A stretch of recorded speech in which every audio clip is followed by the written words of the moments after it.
मुझे घूमने का बहुत कीड़ा है या यूँ कहूँ कि कीड़े में थोड़ी बहुत मैं हूँ, तो अपने इसी कीड़े को शांत करने के लिए मैं निकली शिमला की तरफ। मुँह फाड़ कर सोती हुई गई मैं वोल्वो से और सुबह जब आँख खुली तो क्या नज़ारे थे। सोचा क्यों ना एक रील बनाई जाए। तो मैंने एक फेक वीडियो बनाई कि मैं सो रही हूँ, ऐसे पर्दा हटाया तो सामने नज़ारे ही नज़ारे नज़र आए, बट लिटरली नज़ारे तो खूबसूरत थे ही। अब प्लान क्या था कि शिमला रुकूँगी, वोल्वो ड्रॉप करेगी मुझे और वहाँ से मैं कुफरी के लिए शिलोंग बाग के लिए बस लूँगी। पर मन ने सोचा कि यार बीच में स्टे करते हैं ना, डोम ले लेती हूँ, बजट ट्रैवल करते हैं अब की बार, रियल वाला एस्थेटिक वाला ट्रैवल करते हैं। बजट ट्रैवल और उस बजट ट्रैवल के चक्कर में मैंने एक डोम बुक किया बस स्टैंड के पास ही, जो 350 रुपीज़ में था।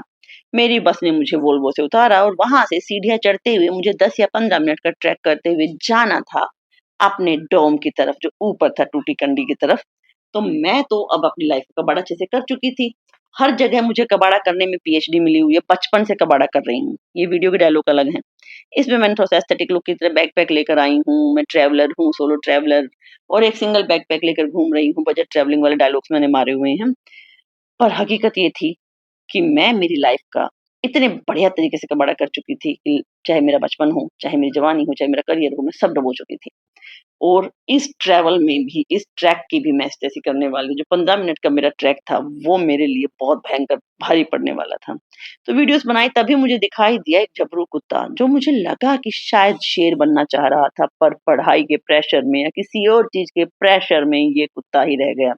और मैं समझ गई जब इसने चिप्स का पैकेट देखते ही जीभ लपलपाई कि तुम बड़े हरामी वाले कुत्ते हो। फिर ये रास्ता देखा मैंने सीढ़ियों वाला, लगा शायद यही हो सकता है वो रास्ता। पर ये तो वो रास्ता नहीं था, ये बंद था, तो मैंने फिर यू टर्न लिया या गलत टर्न लिया कहूँ तो, क्योंकि मैं गलत टर्न लेने में पीएचडी कर चुकी हूँ।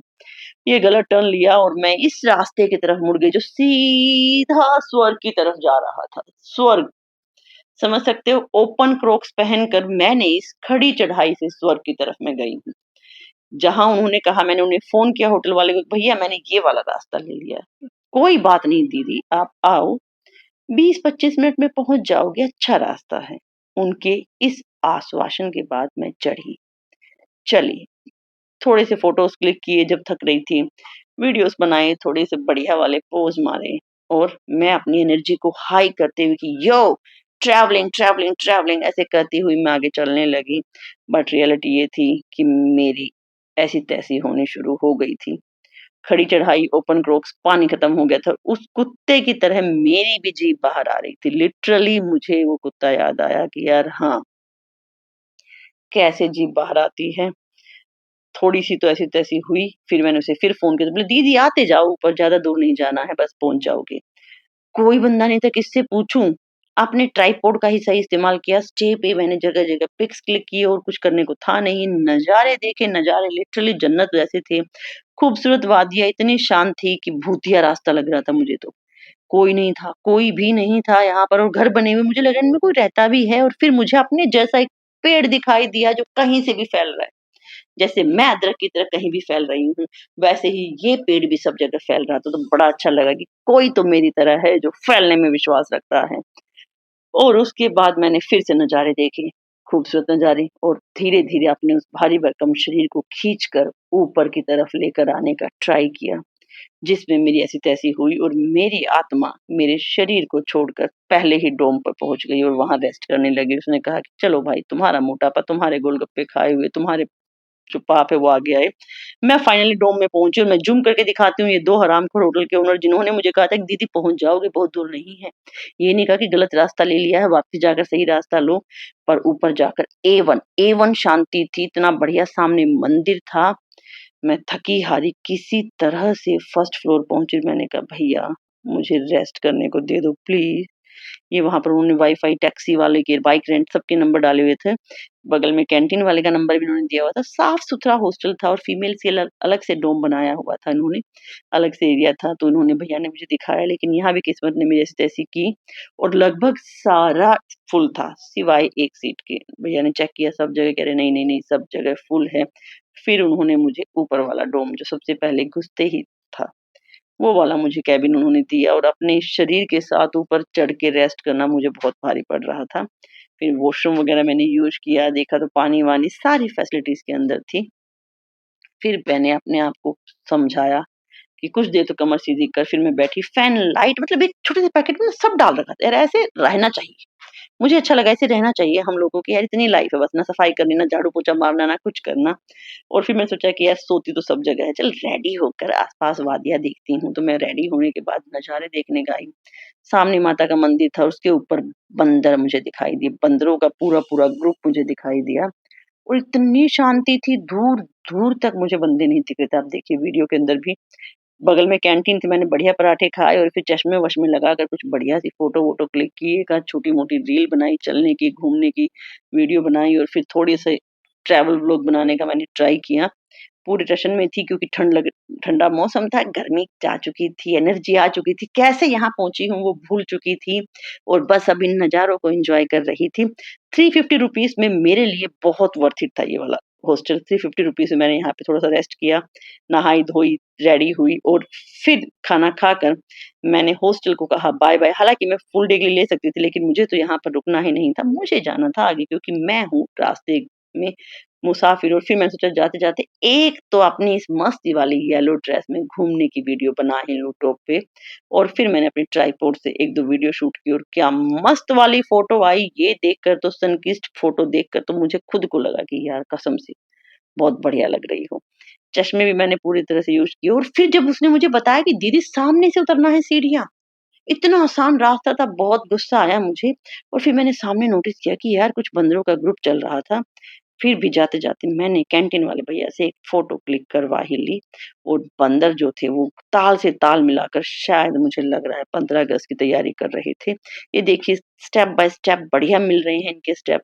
और ये इनका इंस्ट्रक्टर है जो शायद उन्हें इंस्ट्रक्शंस दे रहा था या आलसी राम जो भी इसे कह सकते हैं। मैंने इनको देखा, नीचे आर्मी एरिया में देखा, वहाँ आर्मी वाले अपनी ड्यूटी दे रहे थे और फिर मैं इस खूबसूरत से एरिया में माता रानी के मंदिर के आगे हाथ जोड़कर कि माँ मेरी जो ये ट्रैवलिंग है अच्छी रहे और कोई कबाड़ा ना हो, ये प्रे करते हुए मैं निकल पड़ी वहां से। और जो रास्ता उसने मुझे बताया वो लिटरली जन्नत था। बस सीढ़ियाँ उतरते जाओ, उतरते जाओ, उतरते जाओ और कोई नहीं मिलेगा आपको रास्ते में। देखो ये रास्ता था। Oh my God! मुझे लगा क्या बात है यार, इतना खूबसूरत रास्ता, इतना खूबसूरत रास्ता, कोई नहीं, सिर्फ चिड़ियाएं चहचहा रही थी, हरियाली थी, मैं थी और मेरी घूमने वाला कीड़ा था। घूम रही थी, फ़ोटो क्लिक कर रही थी और उतरते हुए कोई थकावट थी नहीं, बिल्कुल। जहाँ मैं उतरी वहाँ सामने बस स्टैंड था, तो लगा अरे यार! यहाँ से क्यों नहीं आई तुम? तुमने क्यों वो वाला रास्ता लिया? और वीडियोज़ ऐसी थी कि मैं क्या बताऊँ, मेरा मन ही नहीं कर रहा था कि मैं आगे शिलांग भी जाऊँ, कुफरी में जाऊँ। मैं सोचा यहीं रुक जा यार, मस्त व्यू है। फिर मैंने वो वाली प्लास्टिक का कीड़ा लिए घूम रही हूँ, वो वाली वीडियो मैंने शूट की जो बाद में एडिट करके मैंने मेरे इंस्टाग्राम पे भी डाल दी थी। और फिर मैंने चलते-चलते कुछ वीडियो बनाई कि आपको घूमना चाहिए, क्यों घूमना चाहिए, घूमना क्यों ज़रूरी है। सारी बकचोदी मैंने इस वीडियो के अंदर कर डाली थी और उस बकचोदी के बाद मैंने सोचा कि यार फ़ोटो भी लेनी चाहिए। आप देखो मेरे पीछे, पीछे देखो अल्टीमेट व्यू। और सीढ़ियाँ भी ऐसी थी कि आपको चढ़ने में, उतरने में दिक्कत हो ही नहीं रही थी। ऐसी खड़ी सीढ़ियाँ नहीं थी जैसे हम लोग कहीं जाते हैं तो वहाँ खड़ी सीढ़ियाँ मिल रही थी। पर जो था कि मज़ा, कहते हैं ना मज़े आ रहे हैं, मज़े, वो लिटरली मुझे मज़े आ रहे थे। फिर मैंने कुछ बढ़िया वाली पेड़ों के साथ चिपक-चिपक कर फ़ोटो डाली क्योंकि आप इंडियन हैं तो पेड़ों के साथ तो आपको फ़ोटो डालना बनता ही है। और खूबसूरत सी फ़ोटोज़ डालने के बाद मैंने बैठकर कुछ सेल्फ़ियाँ ली, अच्छी सी पोज़ मारकर और फिर मैंने अपने इंस्टाग्राम पे ये सारी पोस्ट की और मैं छा गई। मुझे 3 फॉलोवर मिले, एक्स्ट्रा 3 फॉलोवर मेरे बढ़ गए थे इस वीडियो के बाद। और मैं पता नहीं क्या-क्या बोले जा रही थी, चुप ही नहीं हो रही थी इस वीडियो में। और फिर सोचा कि यार बहुत हो गया, बंद करिए बकचोदी। और फिर मैंने एक मस्त वाली रील बनाई अपने ट्राइपॉड के साथ, वो घुमा-घुमा के मैंने ड्रोन जैसा लुक लेने का ट्राई किया और लिटरली ये one of my favourite video है, जिसमें बहुत खूबसूरत तरीके से सारी वादियाँ दिखाई जा रही हैं। और उसके बाद मुझे ऐसा पेड़ दिखा जो टेढ़ा होकर गिर गया था, पर क्या सुपर डुपर कूल लग रहा था। ये पेड़ गिरने वाला था, मैंने इसे सहारा दिया और समझाया भाई खड़े रहो, खड़े रहो। और इसी पेड़ को खड़ा करके फिर मैंने कुछ बढ़िया सी लास्ट अपनी वीडियो यहाँ पर शूट की। क्यूट के साथ कि मैं तो सुपर क्यूट हूँ जबकि मैं हूँ नहीं। और उसके बाद फिर मैं नीचे आईएसबीटी आकर बस में बैठी। जहाँ पर मैंने फिर कुछ कबाड़ा किया है, जो मैं अपने अगले व्लॉग के अंदर आपको बताने जा रही हूँ। बाहर अल्टीमेट व्यू था क्योंकि ऑफ कोर्स शिमला से जैसे हम आगे जा रहे, तो पहाड़ियाँ और बढ़िया होती जा रही थी, लेकिन इस बस वाले ने जो मेरी ऐसी-तैसी की, वो मैं अगले व्लॉग में आपको ज़रूर बताने वाली हूँ।